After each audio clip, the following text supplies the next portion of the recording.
Hi hello welcome. ಈ ದಿನ ನಾವು ಹಲಸಿನಹಣ್ಣಿನಿಂದ ಒಂದು ಸ್ವೀಟ್ ಮಾಡೋಣ, ಅಂದರೆ ಹಲ್ವಾನ ಮಾಡೋಣ. ಅಂದರೆ ಹಲ್ವನೂ ಮಾಡ್ಬೋದು, ಅದರಿಂದ ಇಡ್ಲಿನೂ ಕೂಡ ಮಾಡ್ಬೋದು.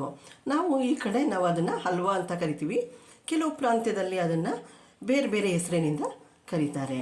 ಅಂದರೆ ಇದನ್ನು ತಟ್ಟೆಗೆ ಹಾಕಿ ಇಡ್ಲಿ ರೀತಿ ಬೇಯಿಸ್ಬೋದು, ಅಥವಾ ಇನ್ಯಾವುದೇ ಬಾಳೆ ಎಲೆಯಲ್ಲಿ ಹಾಕಿ ಅದನ್ನು ಕೂಡ ಬೇಯಿಸ್ಬೋದು.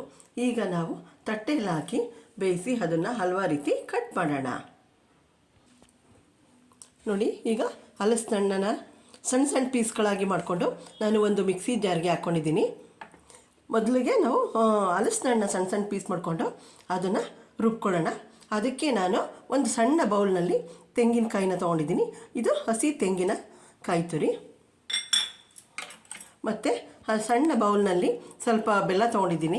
ಅಂದರೆ ಹಲಸಿನಹಣ್ಣು ಎಷ್ಟು ಸ್ವೀಟ್ ಇರುತ್ತೆ ಅದನ್ನು ನೋಡಿಕೊಂಡು ನೀವು ಬೆಲ್ಲನ ಸ್ವಲ್ಪ ಹೆಚ್ಚು ಕಡಿಮೆ ಮಾಡ್ಕೊಳ್ಬೋದು. ಇದು ನಿಮ್ಮ ರುಚಿಗೆ ತಕ್ಕಂತೆ. ಈಗ ಇಷ್ಟನ್ನು ಇದಕ್ಕೆ ನಾನು ಒಂದು 2 ಏಲಕ್ಕಿನ ಕೂಡ ಹಾಕ್ತಾಯಿದ್ದೀನಿ.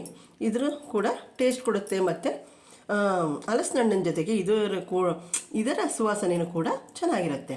ಈಗ ಇಷ್ಟನ್ನು ನಾವು ಮೊದಲಿಗೆ ಪೇಸ್ಟ್ ಮಾಡ್ಕೊಳ್ಳೋಣ.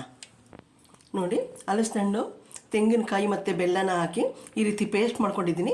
ಈಗ ಇದಕ್ಕೆ ನಾವು ಅಕ್ಕಿನ 1-2 ಗಂಟೆ ಟೈಮು ನೆನೆಸಿದ್ದೆ, ಅದನ್ನು ಈಗ ಹಾಕೋಣ.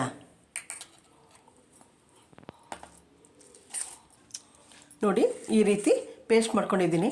ಅಂದರೆ ಇದು ಸ್ವಲ್ಪ ರವೆ ರೀತಿ ಸ್ವಲ್ಪ ತರ್ತರಿಯಾಗಿರಬೇಕು. ಅಂದರೆ ನಾವು ಉಪ್ಪಿಟ್ಟಿಗೆ ಬಳಸ್ತೀವಲ್ಲ, ಸಣ್ಣ ರವೆ, ಮೀಡಿಯಮ್ ಸೈಜ್ ರವೆ, ಆ ರೀತಿ ಸ್ವಲ್ಪ ತರಿಯಾಗಿರಬೇಕು. ತುಂಬ ನುಣ್ಣಗೆ ನೈಸಾಗಿ ರುಬ್ಬಾರ್ದು. ಈಗ ಇದನ್ನು ಒಂದು ಬೌಲ್ಗೆ ಶಿಫ್ಟ್ ಮಾಡ್ಕೊಳ್ಳೋಣ.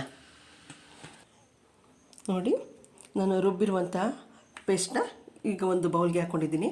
ಈಗ ಒಂದು ತಟ್ಟೆಗೆ ನಾವು ಸ್ವಲ್ಪ ತುಪ್ಪನ ಹಾಕ್ಕೊಂಡು ಅದಕ್ಕೆ ಸ್ಪ್ರೆಡ್ ಮಾಡ್ಕೊಳ್ಳೋಣ. ಇಲ್ಲಿ ನೋಡಿ, ಒಂದು ತಟ್ಟೆಗೆ ಸ್ವಲ್ಪ ತುಪ್ಪನ ಹಾಕಿ ಇದಕ್ಕೆ ಗ್ರೀಸ್ ಮಾಡಿದ್ದೀನಿ. ಈಗ ಅದಕ್ಕೆ ನಾವು ಈ ರುಬ್ಬಿರುವಂಥ ಅಕ್ಕಿ ಮತ್ತು ಬೆಲ್ಲ, ತೆಂಗಿನಕಾಯಿ ಮತ್ತು ಹಲಸಿನ ಹಣ್ಣು ಇಷ್ಟರ ಪೇಸ್ಟನ್ನು ಕೂಡ ಈ ತಟ್ಟೆಗೆ ಹಾಕಿ ಒಂದು 25 ನಿಮಿಷ, ಮಿನಿಮಮ್ ಒಂದು 25 ನಿಮಿಷ ಇಡ್ಲಿ ರೀತಿ ಹವೆನಲ್ಲಿ ಬೇಯಿಸೋಣ. ನೋಡಿ, ಒಲೆ ಆನ್ ಮಾಡಿ ಒಂದು ಪಾತ್ರೆನ ಇಟ್ಟಿದ್ದೀನಿ. ಅದಕ್ಕೆ 1-2 ಲೋಟದಷ್ಟು ನೀರು ಹಾಕಿ ಅದನ್ನು ಕಾಯಕ್ಕೆ ಇಟ್ಟಿದ್ದೀನಿ. ಈಗ ಅದಕ್ಕೆ ನಾವು ತಟ್ಟೆಗೆ ಹಾಕಿದ್ವಲ್ಲ ಪೇಸ್ಟು, ಅದನ್ನು ಇಡೋಣ, ಇಡ್ಲಿ ರೀತಿ ಇಡೋಣ. ನೋಡಿ, ಇಟ್ಟಿದ್ದೀನಿ.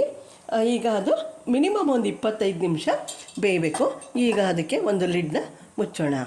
ಈಗ ಅದು 25 ನಿಮಿಷ ಬೇಯಬೇಕು. ನೋಡಿ, ಈಗ ಇದು ಬೆಂದಿದೆ. ಈಗ ಇದರ ಒಲೆನ ಆಫ್ ಮಾಡಿದ್ದೀನಿ. ಇದು ಲಿಡ್ನ ಈಗ ಓಪನ್ ಮಾಡೋಣ. ನೋಡಿ, ಬೆಂದಿದೆ ಅಂತ ಚೆಕ್ ಮಾಡೋಣ. ನೋಡಿ, ಹೆಚ್ಚಿಗೆ ಅಂಟ್ತಾ ಇಲ್ಲ ಇದಕ್ಕೆ.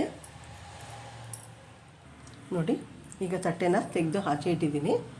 ಈಗ ಅದನ್ನು ನಮ್ಗೆ ಯಾವ ಶೇಪ್ ಬೇಕೋ ಆ ಶೇಪ್ಗೆ ಕಟ್ ಮಾಡ್ಕೊಳ್ಳೋಣ.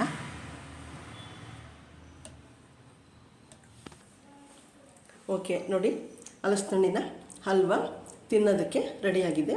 ಅಂದರೆ ಅದನ್ನು ನಾನು ಇನ್ನೊಂದು ಸ್ವಲ್ಪ ಜಾಸ್ತಿ ಫ್ರೈ ಮಾಡಿಬಿಟ್ಟು ಅದನ್ನು ಈ ರೀತಿ ಸಣ್ಣದಾಗಿ ಕಟ್ ಮಾಡಿಟ್ಟು ಅದ್ರ ಮೇಲೆ ಸ್ವಲ್ಪ ಗಸಗಸೆನ ಸ್ಪ್ರೆಡ್ ಮಾಡಿದ್ದೀನಿ.